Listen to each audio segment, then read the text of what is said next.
Cancer है। मैं चाहना कि अपनी बेटी की विदाई तो बाद उस लंडन लै जावा ते ओहदा इलाज करावा। ਉਹ ਸੋਹਣਿਆ ਜਦੋਂ ਪੈ ਰਹੀਆਂ ਹੁਣ ਨਾ ਉਦੋਂ ਕੀ ਪਤਾ ਲੱਗਦਾ ਕਿੰਨੀਆਂ ਪੈ ਗਈਆਂ। ਬੜੀ ਫੈਂਟੀ ਚੜੀ ਬਈ। ਉਹ ਤੈਨੂੰ ਤਾਂ ਫੈਂਟੀ ਚੜੀ, ਮੈਨੂੰ ਤਾਂ ਫੈਂਟਾ ਚੜਿਆ। ਉਹ ਕਮੀਨਿਆ ਜਦੋਂ ਪੈ ਰਹੀਆਂ ਹੁਣ ਤਾਂ ਗਿਣ ਲਈਦੀਆਂ ਵੀ ਕਿੰਨੇ ਕੁ ਪਈਆਂ। ਉਹ ਕਿਉਂ? ਕਿਉਂਕਿ ਜਦੋਂ ਆਪਣੀ ਵਾਰੀ ਆਵੇ ਤਾਂ ਬੰਦਾ ਚਾਰ ਫਾਲਤੂ ਲਾਵੇ। ਤੂੰ ਤਾਂ ਐਂ ਗੱਲ ਕਰਦਾ ਜਿਵੇਂ ਛੋਲੇ ਫਿਲਮ ਚ ਗੱਬਰ ਸਿੰਘ ਦਾ ਰੋਲ ਕਰਕੇ ਆਇਆ ਹੋਵੇਂ। ਪਰ ਜੇ ਉੱਥੇ ਮੇਰਾ ਸੁੱਤਾ ਪੱਟੀ ਜਾਗ ਪੈਂਦਾ ਨਾ, ਉਹ ਲੋਕਾਂ ਨੇ ਫੇਰ ਵੀ ਕੰਨ ਫੜਾ ਕੇ ਜੁੱਤੀਆਂ ਮਾਰਨੀਆਂ ਸੀ। ਜੇ ਉੱਥੇ ਮੇਰਾ ਸੁੱਤਾ ਪੱਟੀ ਜਾਗ ਪੈਂਦਾ ਨਾ ਤਾਂ ਮਾਵਾਂ ਤੋਂ ਪੁੱਤ ਨਹੀਂ ਸੀ ਪਛਾਣੇ ਜਾਣੇ। ਓਏ 7 ਸਾਲ ਹੋ ਗਏ ਓਏ ਤੇਰਾ ਸੁੱਤਾ ਪੱਟੀ ਜਗਾਉਂਦਾ ਕਿਉਂ ਨੀ ਉਹਨੂੰ ਜਗਾਈ ਲੈ। ਜਦੋਂ ਸੋਈ ਗਿਆ ਤਾਂ ਕਿਉਂ ਚਰਸ ਪੀ ਕੇ ਸੁੱਤਾ? ਯਾਰ ਅੱਗੋਂ ਮੈਨੂੰ ਬੋਲਣ ਤਾਂ ਦੋ। ਅੱਗੋਂ ਕੀ ਮੈਂ ਤੈਨੂੰ ਪਿੱਛੋਂ ਵੀ ਨਹੀਂ ਬੋਲਣ ਦਿੰਦਾ। ਓਏ ਓਏ ਓਏ ਉਹ ਜਗ੍ਹਾ ਛੱਡੂ ਉਹ ਪੱਟੀ ਓਏ ਨਾ ਤੇਰੇ ਕਰਕੇ ਛੱਡ ਦੇਣਾ ਮੈਂ ਚੱਲੇ ਨੂੰ। ਉਹ ਪੱਟੀ ਮੈਨੂੰ ਇੱਕ ਗੱਲ ਦੱਸ, ਤੂੰ ਕਤਲ ਕੀਤਾ ਵੀ ਸੀ ਕਿ ਨਹੀਂ?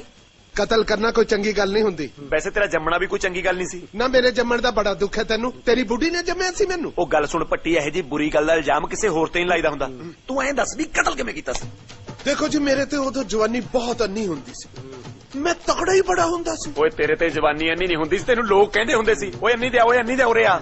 ਕੁਛ ਤਾਂ ਮੈਨੂੰ ਸ਼ੌਕ ਸੀਗਾ ਅੰਨੀ ਦਾ ਕਹਾਣ ਦਾ। ਕੁਛ ਇਲਾਕੇ ਦੇ ਲੋਕ ਮੈਨੂੰ ਅੰਨੀ ਦਾ ਕਹਿੰਦੇ ਹੁੰਦੇ ਸੀਗੇ। ਕਿਸਕੇ हाथ पे लहू तलाश करूं, सबके हाथ पे पट्टी लिखा हुआ है। मैं तकड़ा ही बड़ा ਹੁੰਦਾ ਸੀ। ਓਏ ਚਿੱਤਰ ਨਾ ਖਾਣੀ, ਮੈਨੂੰ ਸਿੱਧੀ ਤਰ੍ਹਾਂ ਦੱਸ ਦੇ ਕਤਲ ਕਿਵੇਂ ਕੀਤਾ ਸੀ? ਦੇਖੋ ਜੀ, ਮੈਂ ਖੂਨ ਬੜਾ ਵੰਡਿਆ। ਮੈਂ ਖੂਨ ਇਸ ਤਰ੍ਹਾਂ ਵੰਡਿਆ ਜਿਵੇਂ ਸ਼ਿਕੰਜਵੀ ਵੰਡੀ ਦੀ ਹੁੰਦੀ ਹੈ। ਤਾਂ ਹੀ ਤਾਂ ਮੇਰਾ ਰੰਗ ਬੱਗਾ ਪੈ ਗਿਆ। ਅੱਛਾ, ਜਦੋਂ ਮੇਰੇ ਅੰਦਰ ਖੂਨ ਬਹੁਤ ਜ਼ਿਆਦਾ ਹੁੰਦਾ ਸੀ ਨਾ ਤਾਂ ਮੇਰਾ ਰੰਗ ਨੀਲਾ ਫਿਰ ਜਾਂਦਾ ਸੀਗਾ। ਕਈ ਸਾਲ ਤੱਕ ਤਾਂ ਲੋਕ ਮੈਨੂੰ ਨੀਲਾ ਪੱਟੀ ਕਹਿ ਕੇ ਬੁਲਾਉਂਦੇ ਰਹੇ। ਮੈਂ ਤਕੜਾ ਹੀ ਬੜਾ ਸੀਗਾ। ਉਹ ਗਾਹਾਂ ਤੂੰ ਨੀਲਾ ਥੋਥਾ ਪੀ ਲਿਆ ਸੀ? ਉਹ ਸਿੱਧੀ ਤਰ੍ਹਾਂ ਦੱਸ ਦਿਓ ਕਤਲ ਕਿਵੇਂ ਕੀਤਾ ਸੀ? ਹਾਂ ਦੱਸਣ ਲੱਗਾ, ਸੁਣ। ਸਾਡੇ ਪਿੰਡ ਲੱਗਿਆ ਹੋਇਆ ਸੀਗਾ ਮੇਲਾ। ਮੈਂ ਚਿੱਟਾ ਚਾਦਰਾ ਲਾਇਆ। ਕਿੱਥੋਂ ਲਾਇਆ ਉਹ ਚਿੱਟਾ ਚਾਦਰਾ? ਯਾਰ ਤਾਰ ਤੇ ਟੰਗਿਆ ਹੋਇਆ ਸੀਗਾ, ਤਾਰ ਤੋਂ ਲਾਇਆ। ਫਿਰ ਲੋਕੀ ਤੁਹਾਡੇ ਘਰੇ ਮੇਲਾ ਦੇਖਣ ਆਏ ਸੀ? ਯਾਰ ਮੇਲੇ ਦੀ ਗੱਲ ਸੁਣਾਉਣ ਲੱਗਿਆ, ਕੋਈ ਮੌਜ ਮੇਲੇ ਦੀ ਨਹੀਂ। ਗੱਲ ਸੁਣ ਲੈ ਧਿਆਨ ਨਾਲ। ਮੇਲਾ ਬਹੁਤ ਤਕੜਾ ਭਰਿਆ ਹੋਇਆ ਸੀਗਾ।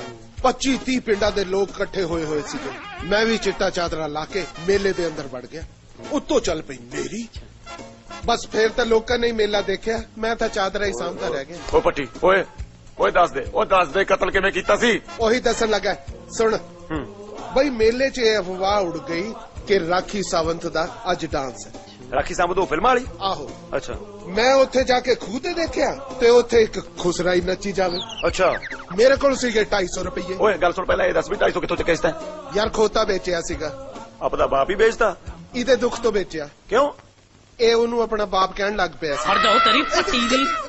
ਓਏ ਜਗੇ ਛੱਡ ਨੂੰ। ਉਹ ਪੱਟੀ ਓਏ ਨਾ, ਉਹ ਗੱਲ ਦੱਸ ਮੈਨੂੰ, ਇੰਨਾ ਸਸਤਾ ਖੋਤਾ ਵੇਚਦਾ ਕੀ ਗੱਲ? ਖੋਤਾ ਡੀਜ਼ਲ ਤੇ ਸੀ? ਨਹੀਂ, ਖੋਤਾ ਜ਼ਖਮੀ ਸੀ। ਅੱਛਾ। ਕੁਮਾਰਾ ਨੇ ਕਿਹਾ ਜੇ ਠੀਕ ਹੋ ਜੇ ਤਾਂ ਤੇਰਾ। ਮੈਂ ਡਟੋਲ ਸਾਬਣ ਨਾਲ ਨਲਾਇਆ।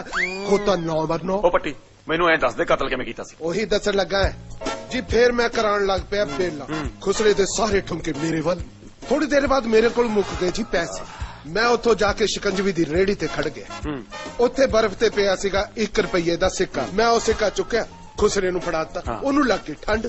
ਉਹ ਕੱਛਾ 'ਚ ਹੱਥ ਦੇ ਕੇ ਨੱਚਣ ਲੱਗ ਪਿਆ। ਮੈਨੂੰ ਚੜ ਗਿਆ ਗੁੱਸਾ। ਮੈਂ ਭੱਜ ਕੇ ਜਾ ਕੇ ਖਰਬੂਜਿਆਂ ਦੀ ਰੇੜੀ ਤੋਂ ਛੁਰੀ ਚੱਕੀ, ਬਗਾ ਕੇ ਮਾਰੀ। ਖੁਸਰੇ ਦੇ ਸਾਰੇ ਠੁਮਕੇ ਠੰਡੇ, ਲਹੂ ਲੁਹਾਨ ਹੋ ਗਏ ਠੁਮਕੇ। ਅੱਛਾ, ਖੁਸਰਾ ਮਰ ਗਿਆ ਫਿਰ? ਇਹ ਤਾਂ ਪਤਾ ਨਹੀਂ ਉਹ ਮਰਿਆ ਕਿ ਨਹੀਂ ਮਰਿਆ। ਫਿਰ ਮੈਂ ਉੱਥੋਂ ਭੱਜ ਲਿਆ। ਬਕਵਾਸ ਬੰਦ ਕਰ ਓਏ। ਆਹ ਕਤਲ ਕੀਤਾ ਤੂੰ? ਜੇ ਦੁਬਾਰਾ ਤੂੰ ਕਤਲ ਦੀ ਗੱਲ ਕੀਤੀ ਨਾ ਤੇਰੇ ਚਤਰੌਲ ਦੇਖੀ ਫਿਰਦੀ। ਓਏ ਐ ਸੌਂ ਜਾ, ਚੱਲ ਸੌਂ ਜਾ ਸਾਲਾ ਕਤਲ ਦਾ।